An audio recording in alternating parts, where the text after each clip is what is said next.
Et yo tout le monde, c'est Phoenix Z4, j'espère que vous allez bien, en tout cas moi ça va super bien. Et aujourd'hui on se retrouve pour une nouvelle vidéo sur Destiny. Aujourd'hui on se retrouve pour une petite aide pour la seconde étape de Cropta à 390 de lumière.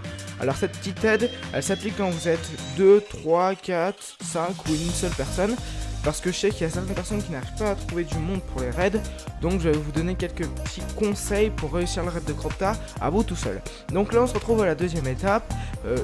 Vous aurez besoin d'un arcaniste pour passer, c'est obligé. Ni le titan ni le chasseur peut passer. Donc vous avez besoin d'un arcaniste. C'est mon frère qui joue l'arcaniste, donc le dragon des 4. Donc vous pourrez pas voir son point de vue, vous verrez le mien. Mais j'ai essayé un maximum de vous expliquer comment se passe l'étape. Donc on active l'étape, ce qui est normal. Après on tue le porteur quand l'arcaniste a sa radiance, donc on tue le porteur, on prend l'épée, on va se caler sur un rocher à droite le plus près du pont. Donc on saute du rocher et on va direction le pont. Si vous vous plantez de direction, vous allez crever et il va falloir recommencer l'étape. Donc on va direction le pont, on se retrouve de l'autre côté, le maître des clés spawn comme d'habitude. Et à ce moment là ça change complètement d'avant la mise à jour. Là faut tuer 5 mètres des clés pour que le pont s'active et puis pour que tout le monde passe.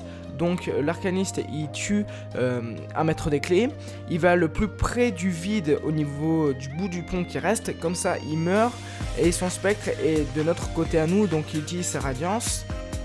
Et avant de retuer le maître des clés de notre côté, il va devoir récupérer sa radiance. Donc pour ça je vous conseille une arme qui est la popée vaudou améliorée. Elle est très efficace pour cette étape là et pour l'étape de Cropta quand vous êtes en solo. Donc il va récupérer son ulti en tant qu'arcaniste, donc il refait la même étape. De toute façon si l'arcaniste se plante, vous pouvez recommencer, il y aura juste un maître des clés qui va spawner de l'autre côté, ça ne dérange pas, mais vous pourrez recommencer autant de temps que vous voulez.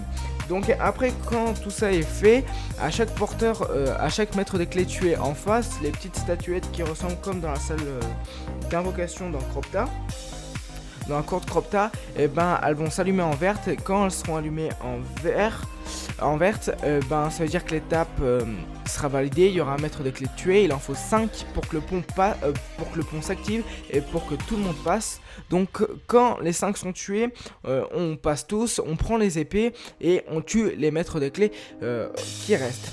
Si cette petite vidéo aide vous a plu, n'hésitez pas à laisser un j'aime, un commentaire et à vous abonner. Et dites-moi dans les commentaires si vous voulez d'autres aides pour certaines étapes.